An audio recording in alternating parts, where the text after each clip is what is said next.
We're the Ghostbusters. Spirits and demons beware. Ghostbusters, wherever you're hiding out there. We know what you're up to. We're ready for anything. We're bold and we're fearless and never afraid. We're always prepared. We're right there with everything. With us on the job, trouble soon fade. The Ghostbusters do it again. Good evening, everyone, and welcome to the Omega Files. Tonight we've decided to sit down and have a little talk about two particular movies, one being a great classic, Ghostbusters 1984, and the other being something named after Ghostbusters in 1984 that I like to refer to as The Abomination. Okay, but before we get into all that, let's get introductions from everybody. Let's start with Alex. Say hi, Alex. Hello, everyone. Why the hell am I talking like Alex Trebek? Oh, sorry. Wait, all right. AJ, what's up? Hey, guys. How's it going? Well, Alex Trebek on a freaking acid trip. All right. Enio. Hello.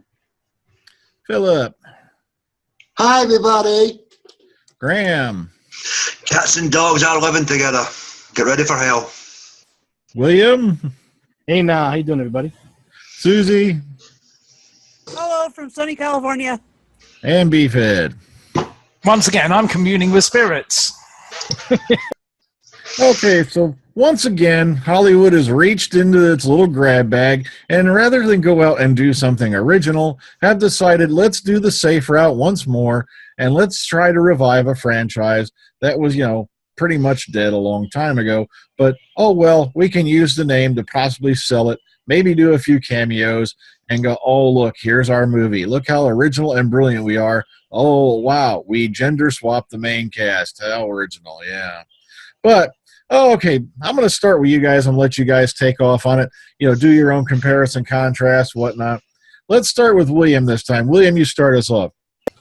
Well, you got to remember that the original Ghostbusters from '84 is a product of its time.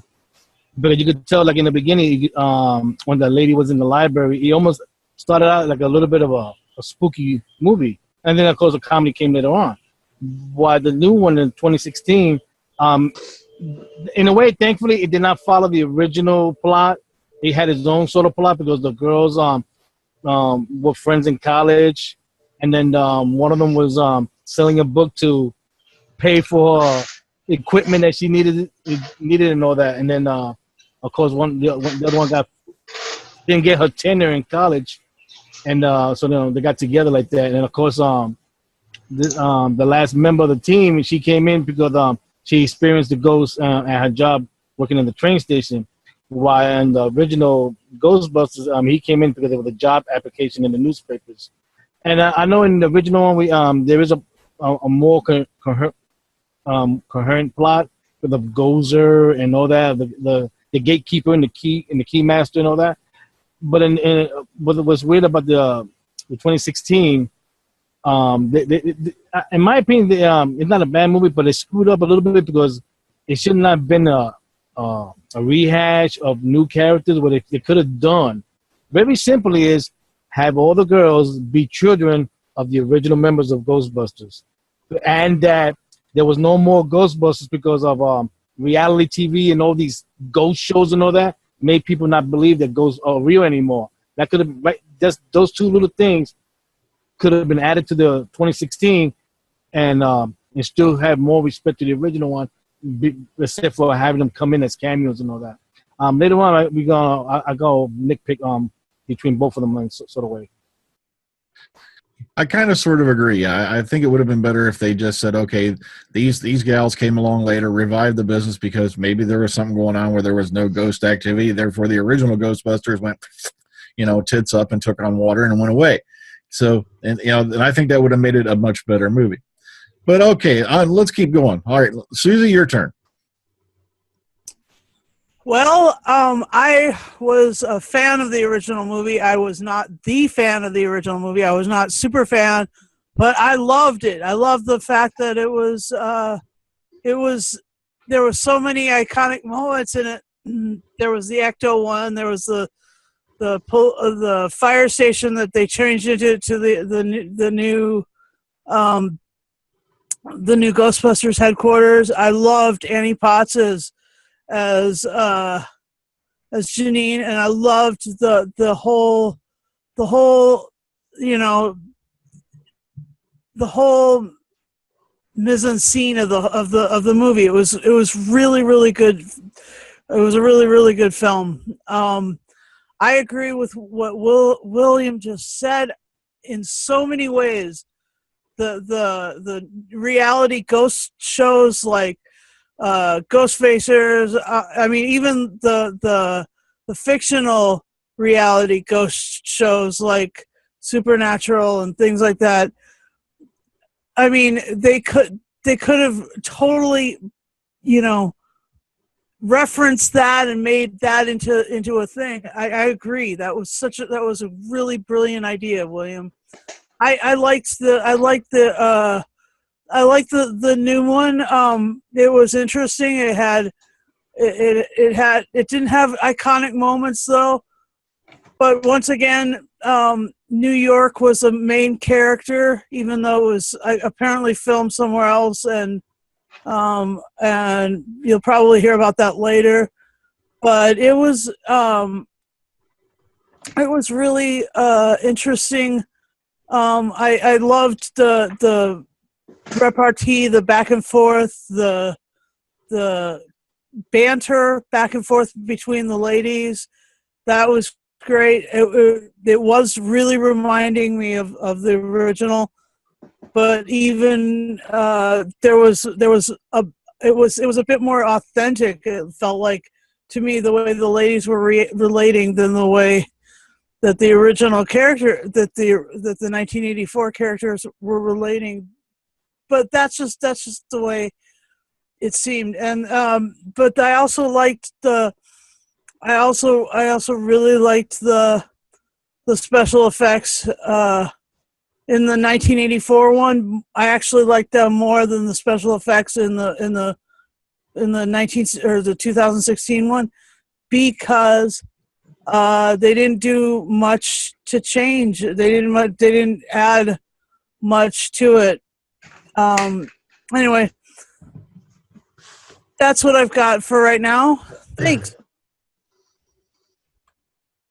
Okay, on to you, Beefhead. Go ahead and tackle this monster. I could probably go on about this for hours. Don't get me wrong, right?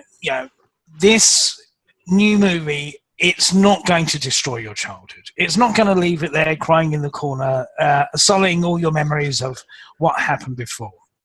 It's an okay movie. It's not the greatest of movies. It's not by far the best of movies or anything you could have. You have a chemistry between your main characters because a lot of them are SNL guys, as were the originals. So there is a chemistry. But the thing is that the comedy is different. Well, I think where a lot of the comedy in the original was sarcasm, it was more witty, whereas this was more slapstick.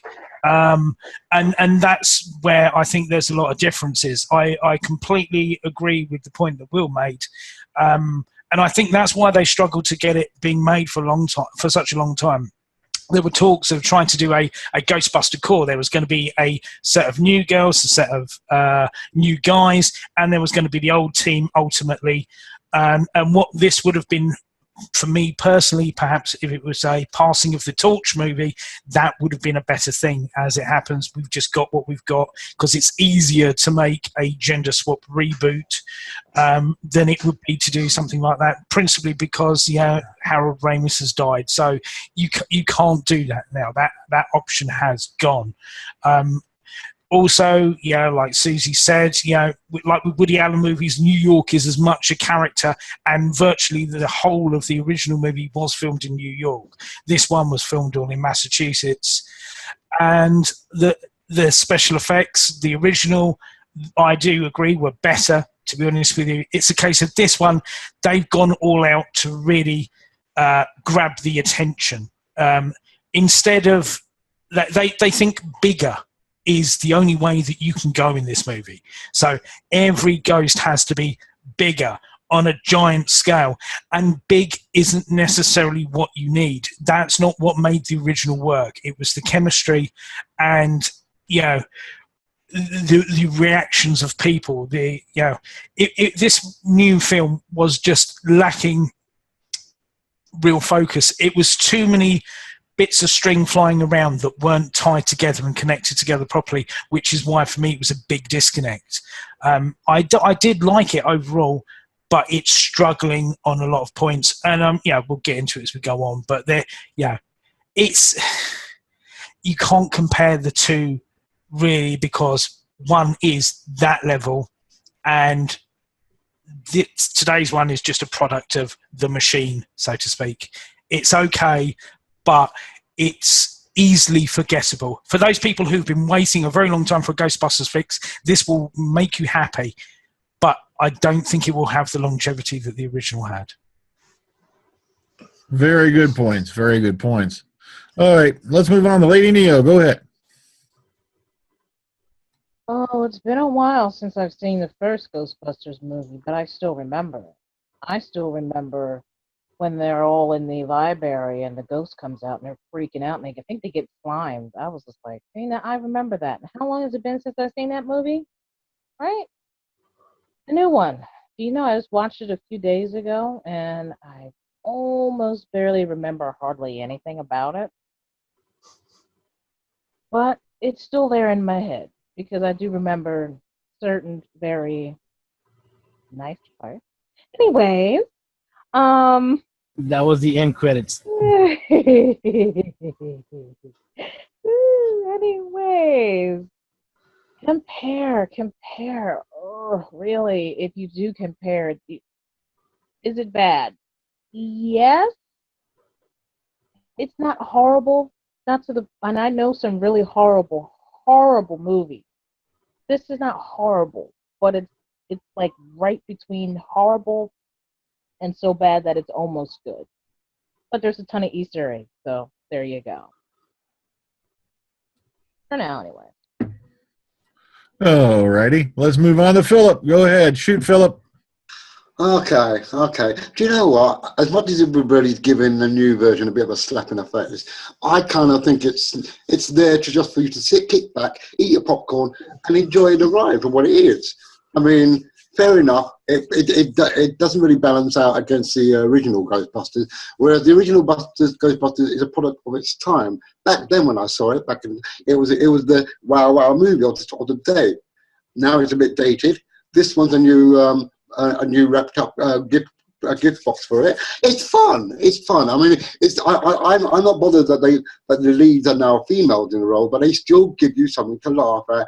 And okay, it's a bit. What's the word I'm looking for? It's a bit. I can't think of the word, but anyway, what I'm saying is, it's a bit of a oh my god in places, not in a good way. Formulaic is the word. Yeah, it's a bit for that word that you just said, and.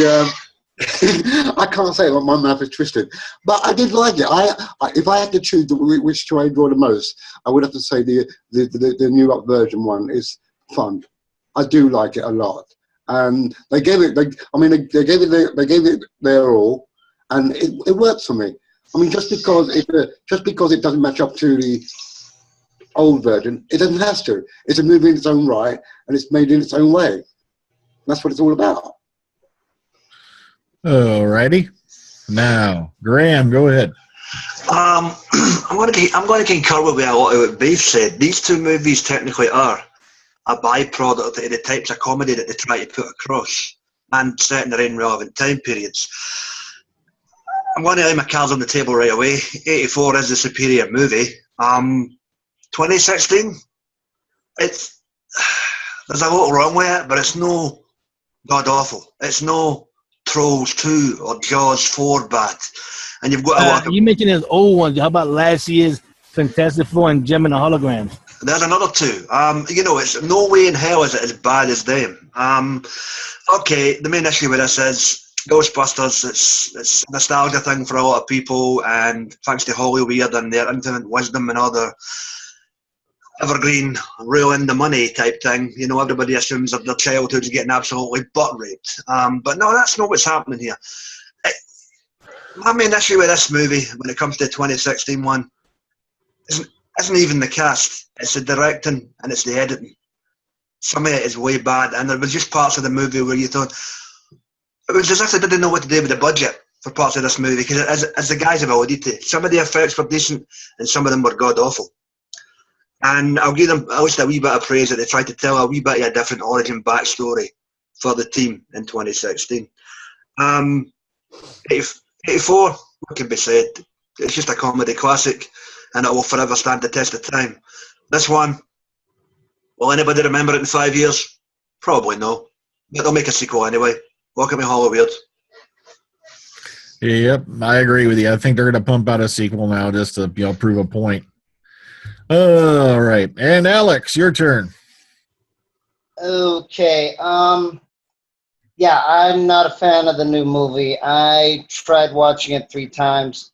It's not that it doesn't try, but it does not have, it just doesn't have the wit, the intelligence, the surprise, the feeling. Because from the original Ghostbusters, I got to learn the characters and the sarcasm and the wit, the pacing, the directing was good. They did have good transitions between scenes 90% of the time in the original Ghostbusters. This one, the 2016 one, did not have good transitions. And then I don't know if they were trying to throw every single joke they could think of against the wall and see if it sticks. But then even the second time that I'm watching it, I only care about 2 of the characters in the whole movie. You failed already. And the writing, the direction, I just didn't like it. I understand they wanted to come up with something new, or they wanted to do a gender swap or whatever, but I would have preferred a better written woman character. And there's barely 2 good ones in the movie, in my opinion. So it has nothing to do with gender swap. I mean, there's plenty of other movies. Charlie's Angels, the new version. The first one, I found a lot of people like. The second one, no. So it's a question of, do you want to make a movie that's just fun and just have a roller coaster on the screen? If that's what you want, then Ghostbusters 2016 did it. If you want a movie that you go, yeah, I'll remember that joke, or I'll remember this person, or I liked it for this quality, or I liked it for this sequence, I don't know if you can do it. So I'm hoping that they start realizing that you can't replace style and have no substance there and have nothing to recommend it. I know they tried, but I tried watching it 3 times. It just didn't work for me. Thank you. You know what? Can I just say one thing? Had it been, Alex, this Ghostbusters was original when it came out, and you never saw the original at all, and this is the only one that came out, would you have been saying the same thing about it? Yes. Fair enough. Sorry. There's nothing to compare it to. So Yeah. Okay, and AJ, go ahead. Okay. I've seen this movie twice. I saw it first with my wife, and I was sitting through the entire movie just going like this. I could see the scenes they tried to recreate from the original 2 Ghostbusters movie, and it fell flat. I mean, toilet humor and fart jokes and that sort of stuff, yeah, okay, it's the mentality of the early 21st century. But the original Ghostbusters was dry, witty, and black humored, which was, for the product of its time. Just couldn't get into the characters in the movie. Melissa McCarthy is Melissa McCarthy in any movie you watch. She's going to be the same person regardless. Turning Thor into a functioning retard, I apologize if that offends anyone, that word, but they did. Who goes up to a fish tank trying to put their hand through the glass? I mean, also, the storyline they had, I could see what they were trying to do. They were trying to make it not a reboot, but more of a parallel universe where in the first Ghostbusters movie, Gozer failed, and he's trying to now grab a hold of the next reality, which is this movie. And I could see what they were trying to do, but the writing was just all wrong for the whole thing. The director who partially wrote the movie just he didn't get the whole clique of the characters, and that little end thing with Zool, saying, you know, what Zool? I like that. That was a good throwback to the original '84 movie. But if you haven't seen the original movie, everyone's going to go, well, what is Zool? What do I do? What do I know? Don't know it. But with the cameos, they could have done is they could have kept the exact same characters' names and just changed the character themselves slightly, you know, because parallel universe, they could have done something differently with their lives. That way it would have been a bit more original, and then it could have been more enjoyable for me. So, yeah. Okay, so varied opinions across the board. And now I have to unleash a dirty secret that's been haunting me now for going on weeks. I like the movie. You liked it? I like the movie. Wait a minute, you said you. Oh. Lady G's been in on the whole thing for the last couple of weeks. Okay, I do like the movie. It will never stand up to the '84 movie. No shape or form.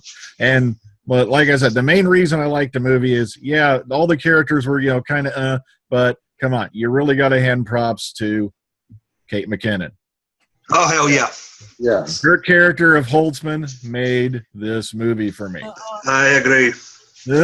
By far the standout of the four.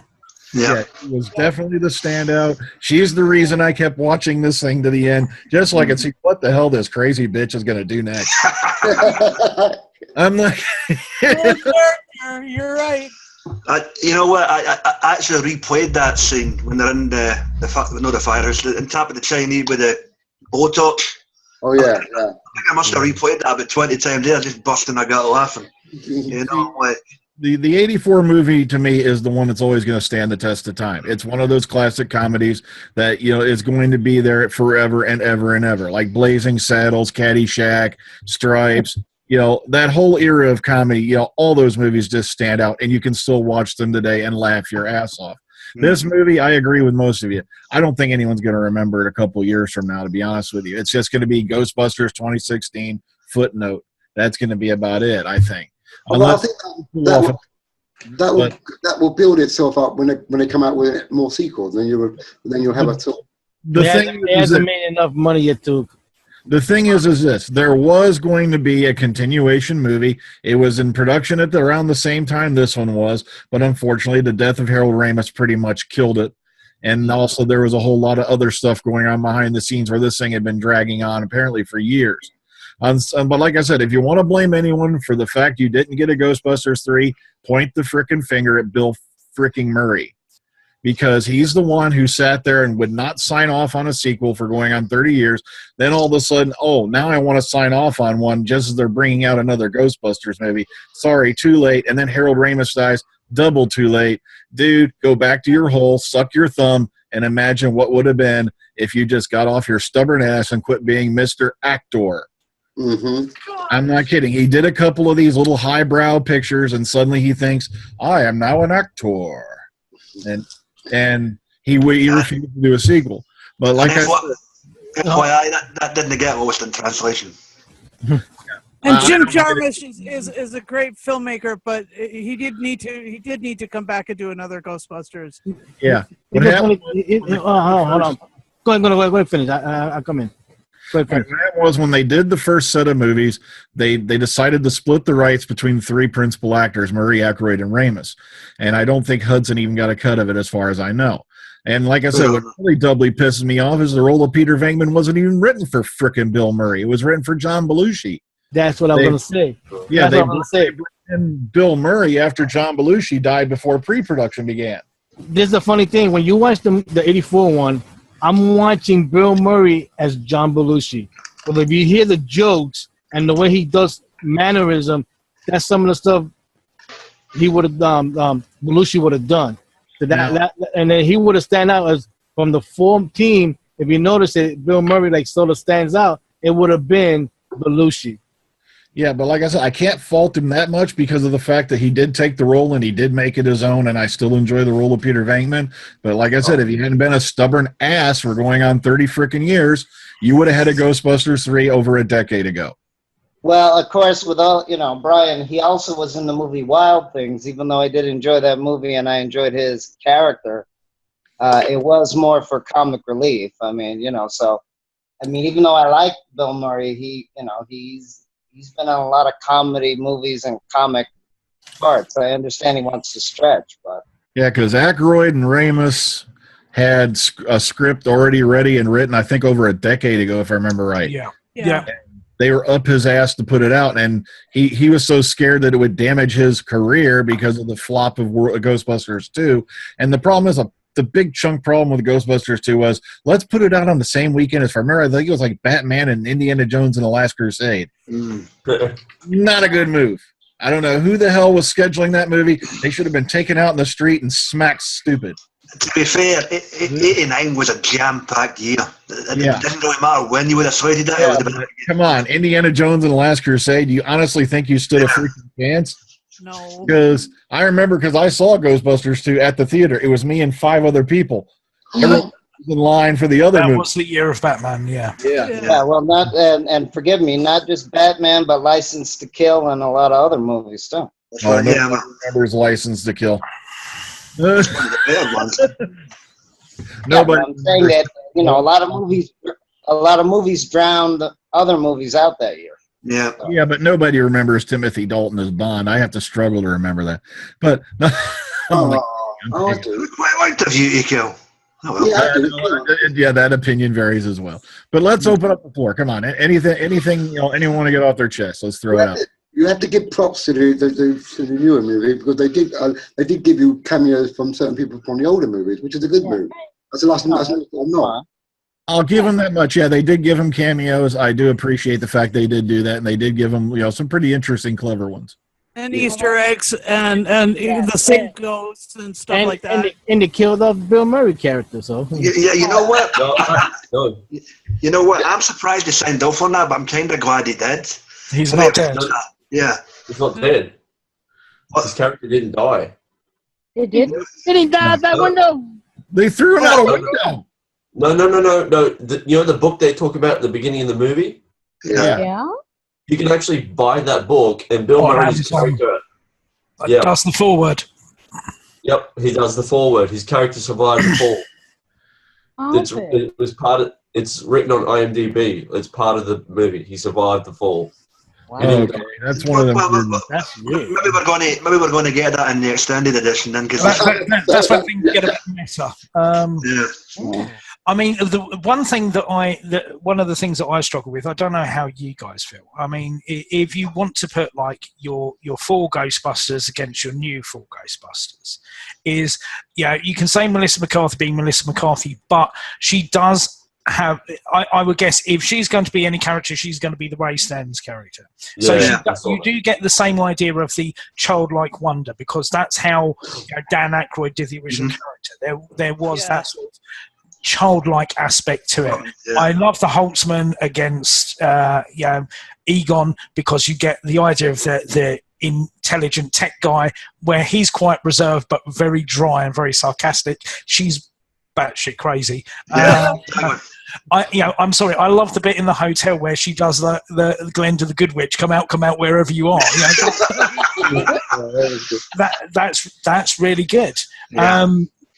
Kristen Wiig is a bit of a struggle, because where you expect her to be sort of, no one can match Bill Murray, because he did run with that and make that his own.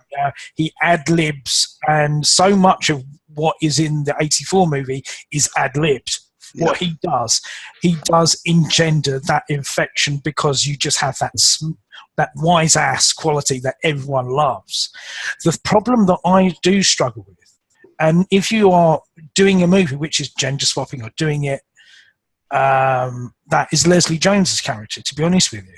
It's sort of like, why, the idea that she's a history buff, it's forgotten about. It's a pointless exercise trying to do that. And to be honest with you, and you could say, this is me reading too far into it, but at the end of the day, if you're going to have a black female Ghostbuster. Why does she have to be the streetwise, everything like that? Yeah. Why couldn't she be one of the scientists? That would have been something that wouldn't have been like I think Phil was trying to say, being quite formulaic. It would have been quite interesting to have that aspect, to be honest with you. Her Good character point. seemed very two-dimensional, to be honest with you. And that was, although she did really good with what she had, I felt her character was not as well-rounded as it could have been, which is a shame. I did like the bit where the power of Patty compels you. And she what she does Good really slapstick. well. But the character, it's slapstick. But her character wasn't fully rounded, which is which is a shame if you're trying to make something that is supposed to be giving something. I think girls can relate to the first movie. Otherwise, it wouldn't have had the longevity that it has. True. So you're trying to play to an audience and create a situation that there isn't really a need for. But if you're going to do that, then make all the characters well-rounded, and hers was just lacking for me. Yeah, they made her a bit stereotypical. Yeah. I didn't know that. Yeah, I'd probably concur with that, but does anybody else feel sorry for Ernie Hudson? Wesley Jones get more screen time than him. What the hell? Well, I'm sure at least he got the job because it was going to be Eddie Murphy originally. Yeah, that's true. Yeah. No, And with the original, it was going to be John Candy instead of Rick Moranis. Yeah. Oh, okay. Oh, come on. I love Chris Hemsworth. I think John Candy actually read for the part, but he just didn't. He did. He wanted to do it. He wanted to do a crazy. He wanted to do a crazy. I think he wanted to make him Scottish or something like that. He had a crazy accent to go with it, and it just wasn't working. They pulled Rick Moranis in, and the scene where he's at the party and he's introducing everyone, where he's having his party in his apartment. He ad-libs and makes the whole thing up because he's like all of them were at that time graduates of the Second City comedy group. To be honest with you, so they all know each other, and I think ad-libs play to a lot of what endears the original to everyone. I think. Yeah, you're right. I mean, I was wondering if that was also the other issue that, you sort of felt that there was a chemistry in the first two movies that I didn't feel here. It wasn't that there wasn't any good acting, but it just didn't, you didn't feel the chemistry, the fun. Just like I said. There was it, but I don't think there was that same level. I mean, and from another, to say, not completely crap on this new one, because like I say, it's not as bad as you could think. I liked the introduction of the sort of secondary weapons, to be honest with you. Yeah. I like that. The little guns, the punching thing, all that lot. I liked it. That was a good evolution. But it's. I'm trying to think of the best way to do that. Yeah, you did have that, but it still didn't work because the thing is, the first movie there was always a caveat. There was you're wearing an unlicensed nuclear reactor on your back, but whatever you do, it's the same thing with Gremlins. Everyone knows there's rules. With great power comes great responsibility. Everyone knows the rules. Don't feed them after midnight. And the thing with proton packs is you don't cross the streams. There wasn't any of that. It's just a case of this was Devil May Care. And you've got a earthbound villain in this one. They're against, in essence, a man or a human who you quite can't understand why he wants to turn back the clock and do what he wants to do, and can beat people, create devices that are made by scientists, really clever scientists, but he can still develop this technology. But the thing with the first one is that you have a mythic, you have a magical being, and you don't know how they're going to do it. And the only way they can do that is to break the cardinal rule. That's I think where this one fell apart for me, to be honest with you. Never mind that bit where you also have the really cliched sort of I'm going to jump into the void type thing, poltergeist. To be honest with you, the ending of it where he's jumping through and Toland's ghost is holding holding her, it reminded me of Big Hero 6, to be honest. Well, there you go. Oh, yeah. Yeah, you're right. Yeah, so it didn't even feel original. That's the problem. Yeah, but no movie, Nah, but- no movie's original. No movie's original. Exactly. See, to be fair, there isn't such a thing as original anymore. Yeah, because I'm wondering if they got the secondary weapon idea from Michael. If you've ever played the Ghostbusters game, they have all these secondary functions on the proton packs in that game. No, that's fine. That you got to flip between modes. Yeah, no, that's fine. But what I'm saying is that erodes the enjoyment of the movie is what I'm saying, because it even reminded me of that, and I wasn't a big fan of the movie. So if you're watching a movie and it's not drawing you in, and you can only think of two characters when there's 12 or 16, it's failed. I'm sorry. It's not that it meant to, but I don't know if it's the editing, or they couldn't come up with a better story, or they couldn't come up with a way to heighten the excitement. But it didn't, because when you compare the three movies, I'm going to go with the first two. Well, maybe because it doesn't matter what my age is. Yeah, that's what I was going to say. That I was going to point that out. Maybe because at the age that when you watch the original, it was more fun to see that kind of movie. Now that age you are, maybe movies of that kind doesn't appeal to you as much. Well, but I also know a lot of people that love that movie, just like other movies that I'm not going to mention. They had a certain style and electricity, and they drew people in. Yeah, forgive me for debarging in, but AJ's had his hand up for a while. Okay, go ahead. Yeah, I was going to say, in the new movie, they break their own rule. Like they said at the beginning, the proton packs can't kill them or hurt them; they just hold them. And then in the movie, they're slaughtering ghosts left and right, shredding them into bloody bits of stuff. Well, that's because they upgraded. That's a massive. No, that was the balloons they were popping.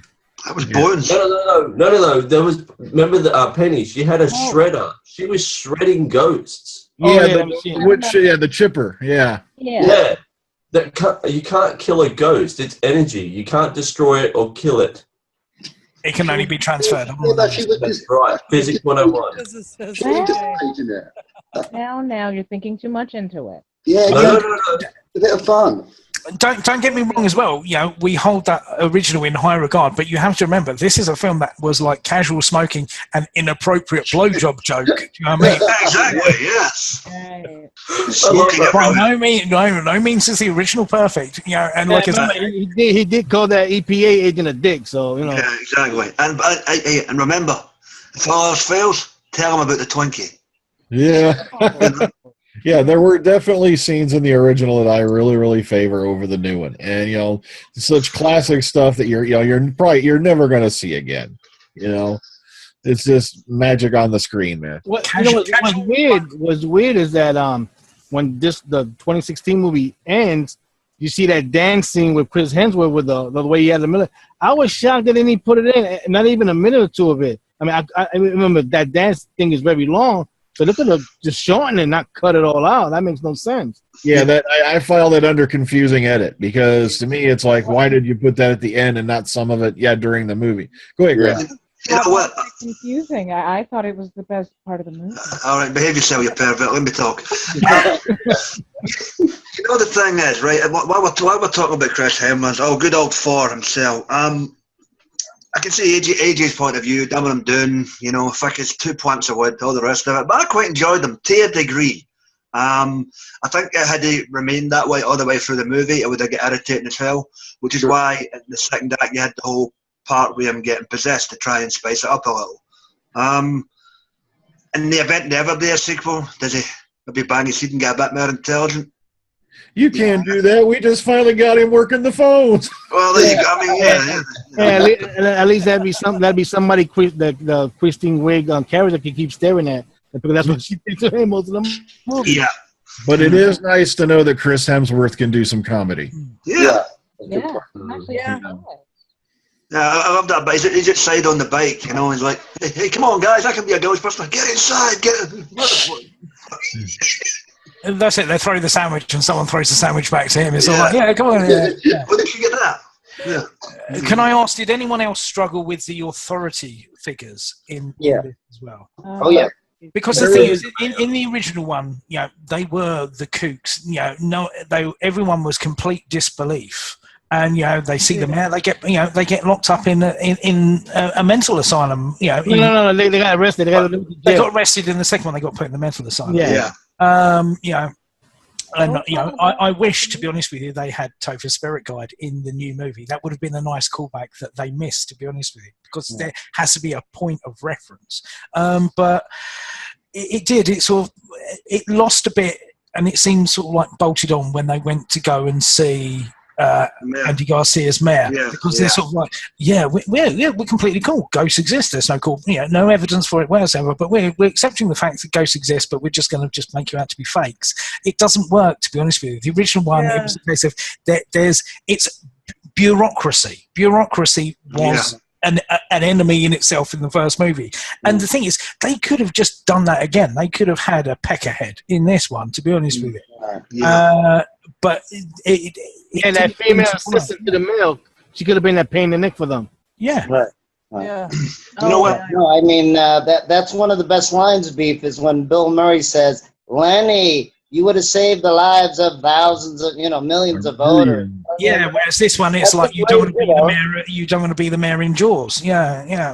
You just stole my thunder. That's the only line I liked when they're in the restaurant. Call me the mayor from Jaws.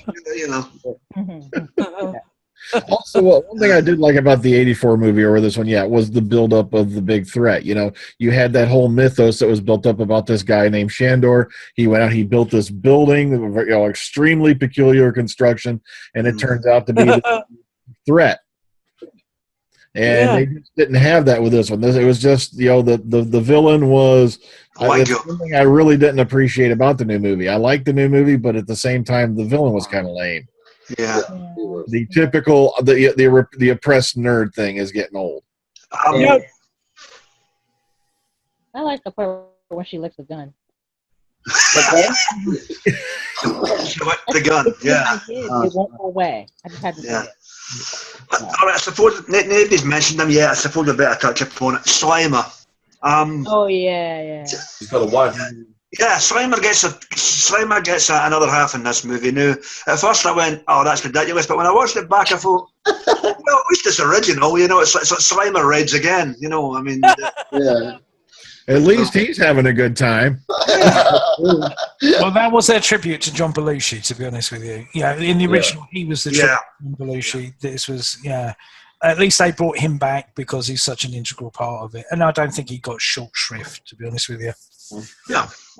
Oh, I do know. Driving in the car was pretty freaking awesome. It was a really epic scene. Yeah. Not to mention, I think I've had a car around that year of hers. I can't remember. I can't remember what year. I have to look it up. What year the Ecto one was in this one, because I've only. Now you've mentioned the Ecto one, the new version, the hearse, Ernie Hudson's hearse. It was different, and I mean, again, at least they were different in the sense that in this movie, if we get a sequel, nobody knows at this point, but in this movie, they didn't start off in the firehouse. They were above the Chinese restaurant. Yeah. So I did like that. I did like the fact they built up to the firehouse. Yeah. So. Yeah, and that was the same firehouse, to be honest with you, that they used for the original, that they used for the internal scenes. That is still there. Yeah. Because the thing is, the internal and the externals are two separate buildings. They're two completely different buildings, but they took that back to the original size for those. So, in small part, that is good. I didn't know that. Yeah, ask William. You ever went and hung out at that firehouse, William? Hell no. I'm not going down there. Why not? It's way downtown, man. What, is that Soho or? No, it's in no. We got a Soho. We got south of Houston Street. The external one is still a functioning firehouse. Yeah, it's still a functioning one. Yeah. To be fair, there's one member in this cast who wouldn't mind hanging about a firehouse. I'm not naming any names. Wait. Big fan of hoses. There you go. Yeah, and poles. Yeah. And the less said about helmets, the better. Now you're talking. Okay, no. Okay, so anything else anyone want to bring up about the new movie, the old movie? But the funny thing is about the new one is it has not made enough money to garner a sequel. It needs to make one anyway. They'll make one anyway. The studio has to bite it because it has to make over $450 to how many movies haven't they made money and yet you get a sequel? Exactly. and I bet you that sequel didn't make no money either. Well, they're leading to one, aren't they? Because they are like the one said, "Who's Zool?" And now just leading to the Adventures of Zool. Yeah, they're going to do something for the second. They aren't going to. I mean, if it was as simple as certain things not making money and no getting sequels, you wouldn't have half the sequels we've got. Okay, Neo had her hand up, and then we're going to go to AJ. He had his hand up, so. One thing. Remember at the end when they wanted him the guy to transform into something that's not harmful or whatever? Aye. Oh, the original one. Ever look at that logo the same way again. The new one she's talking about. Oh, The new one. freaks me out. Yeah, the symbol. Yeah, that's right. Yeah. Okay, AJ, what were you on? You had your hand up a minute ago. Yeah, a couple of things. One, why did his technology look like their technology? I mean, he read their book, but it's not like they had drawings of what the technology would look like, did they? That's a good question. I'm still trying to figure out how he duplicated their technology when a lot of it was done by Holtzman, who came along years later. Later, yeah. So, but that is one puzzling thing. That means if they do the sequel, it has to deal with that. Another thing is the man-hate is strong in this movie. I mean, at the end of the movie, they defeat the ghost by shooting him in the crotch. Oh, that was just an easy joke. Yeah, I know, but come on. What you want? 5-round center? You know. How many times did Deadpool? How many times did Deadpool do the crotch shot? Come on. Yeah. No, that's different, okay? It was a guy on a guy. They could have easily. There was 4 of them, 2 on the arms, 2 on the legs, and pulled.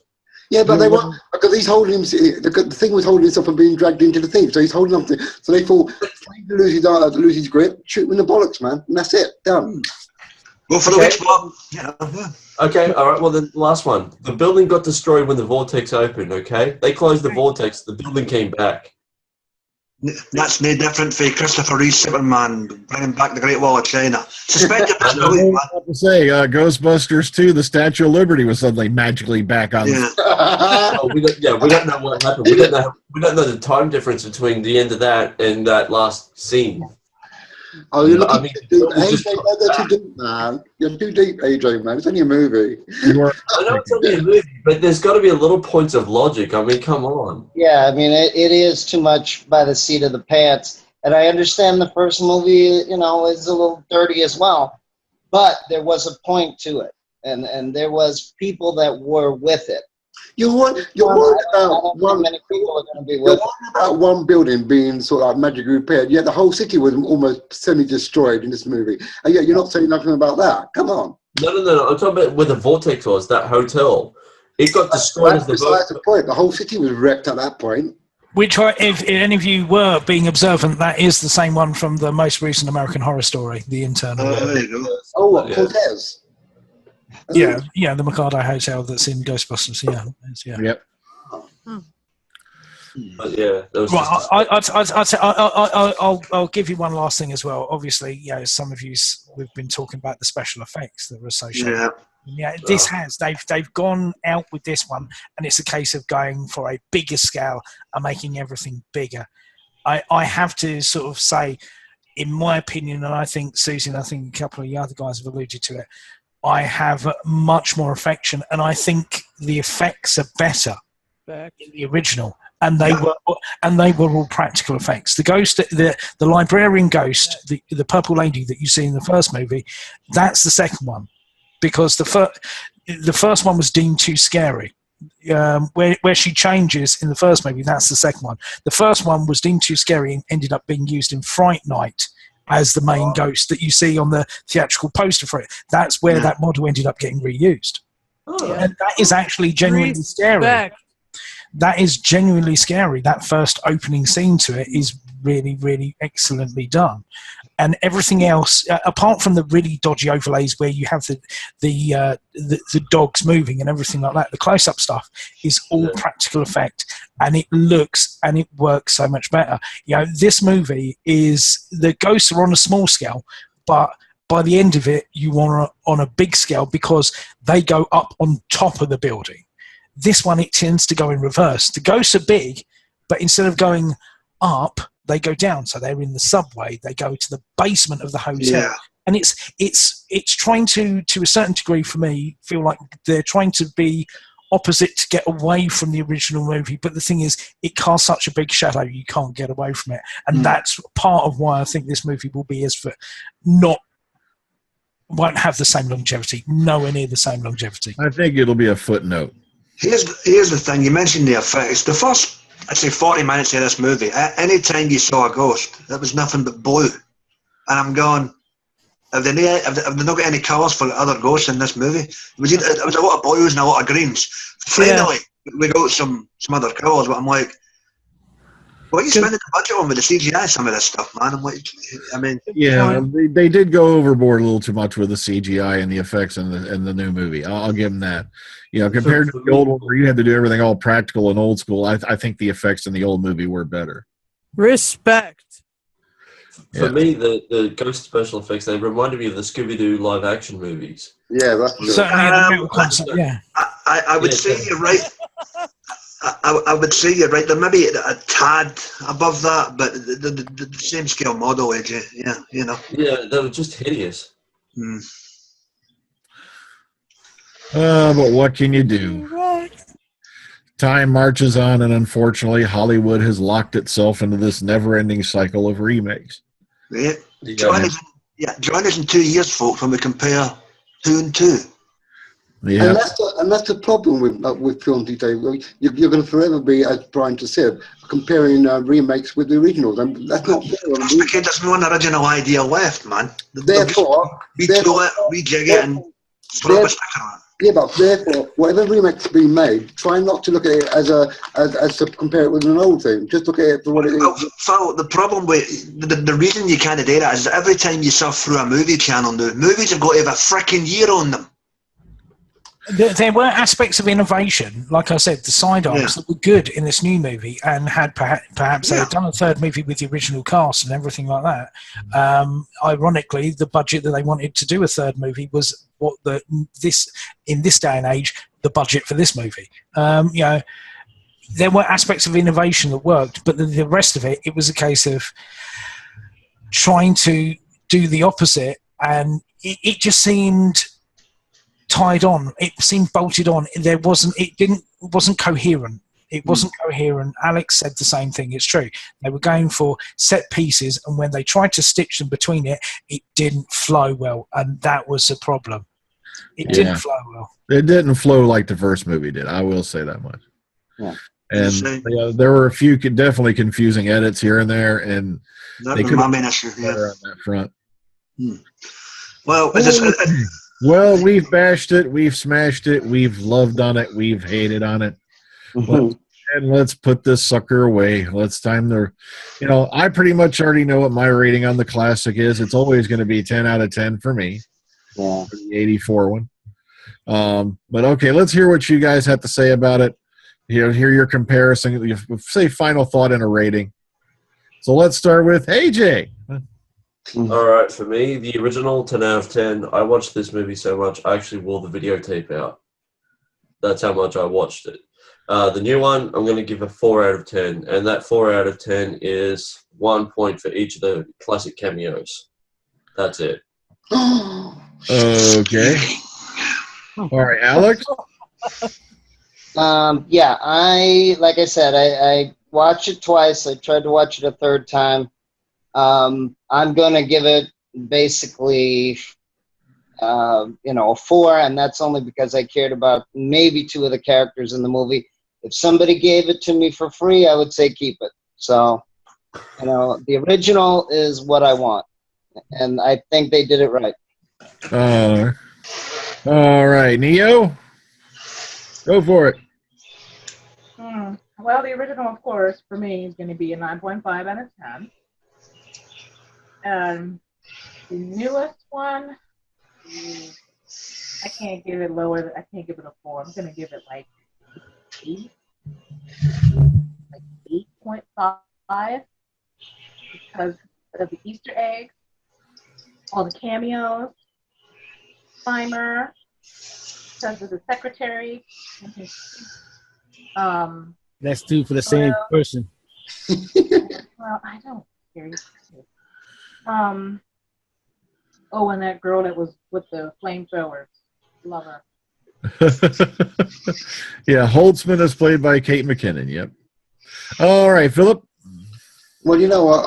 The original, I'm going to give it an 8 out of 10 because it is of its time. And when I watched it originally, it was a fantastic movie. These days, it is dated, so I can't really compare it to the original. I mean, to the new one.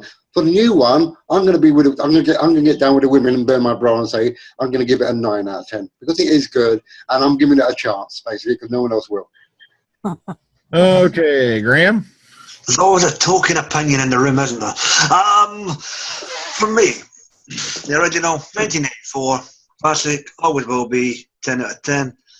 This one, 2016, Kate McKinnon, fabulous. They tried to be innovative. They tried to be innovative. I'm getting a Philip now. They tried to be innovative with certain aspects there, but it did have its flaws. Originally, when I watched it, I gave it a 6. I'll bump it up just a tad. I'll give it a 6.5. All right, William. The 1984 one, I'm going to give that one a 9 out of 10. I just wish Belushi was still alive to do that one. This one, the 2016 one, I'm going to give it a 7.5 out of 10. I mean, it's not a horrible movie. I already mentioned 2 from last year that was horrible, but maybe when they do release the DVD one, whatever was cut out could be put in to make more sense of the movie. That's what I'm hoping. Yeah, same here. I'm hoping for that. Okay, Susie. I think that the original is amazing. It's brilliant. It's got so much good stuff. I can't quite believe that it's been so many years since it came out. I give that one a 9 out of 10. I love it. I love the humor and everything in it. And let's see, the 2016, I really enjoyed it, but it was it needs a reasonable amount for me. And I'm not going to boost it or slam it, so I'm just going to give it a 6 out of 10. Okay, and Beefhead. The first one for me will always be iconic. I went to the London premiere, met Dan Aykroyd, and it's one of the few films. It's one of the few films of my youth that I remember actually watching in the cinema. You know, I went back before we did this and went back and watched it again, and I actually forgot just how good it really is. When my kids were younger, they watched it and they watched it for like a couple of months, like endlessly. It was the only film that they would watch. It just shows how well it stands up to the test of time. So I can only give that a 10. We can't heap enough praise on it. This one, they've tried to do something new with it. That it has fallen down in certain areas. I mean, the first one, it was not only the first tier, the second tier characters, everyone was at the top of their game. Your first tier on this one, they were good and everything like that, but they were, just doing the job. The second tier characters weren't really to be seen that much. So it lacked real meat on the bones. I will give it a 7 because it was better than I thought it was going to be. I hope that by the second film, they try to shake off the monkey on the back, which is the first movie. You're always going to struggle to get away from it when you're calling a movie Ghostbusters because of the great history that goes with it. And to shout out something else as well, if you get a chance, go up and look up the UK Ghostbusters and all the other stuff, because they do fantastic charitable work and everything like that, because there's a huge community worldwide of ghost heads, and there's a really good documentary on Netflix called Ghost Heads about the fans, and there's another one coming out called Cleaning Up the Town, which looks really good, which is one of the first 2 movies, which is due for release any time in the next month, because there was never a behind-the-scenes documentary making of the first 2 movies, and that's going to be great because it's got Harold Ramis in that before he died. So, a cool. 10 and a 7. Yeah, okay. I had to say the same thing. The first movie like I said, will always be 10 out of 10 to me because it was literally just a matter of all the right people came together at the right place and the right time, and they made something magical, iconic that's going to stand the test of time. Even now, going on 32 years later, I can still put in Ghostbusters and laugh, and laugh some more. And it's just a magical movie.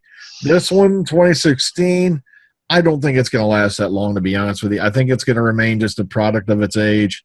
I don't see it really, getting out of the shadow of the original. As I said before, it'll just be a footnote in the Ghostbusters history, and I'm going to give it probably a 7.5. And the only reason I'm going that high is based off Kate McKinnon's performance as Holtzman, because she, like you guys said earlier, she was just batshit crazy, and she pulled it off brilliantly. But like I said, she was the standout character for me out of this whole thing. Yep. Okay, well, all I can say is join us next time as we get a little bit more serious, because next week we're going to have a little look at The Killing Joke, which is a very controversial piece of DC animation. Oh, no, it's cool. Isn't it like their first R-rated animated movie for DC, isn't it? Yeah. Yeah. Super So cool. it's going to be a bit dark, it's going to be a bit weird, and it's going to be a bit off the wall. Yes. We're all going to enjoy it out of it. So until then, everybody take care, buy bonds, brush your teeth, and I don't know, eat broccoli, whatever makes you poop. Good night. Yes, it's true. I'd imagine make it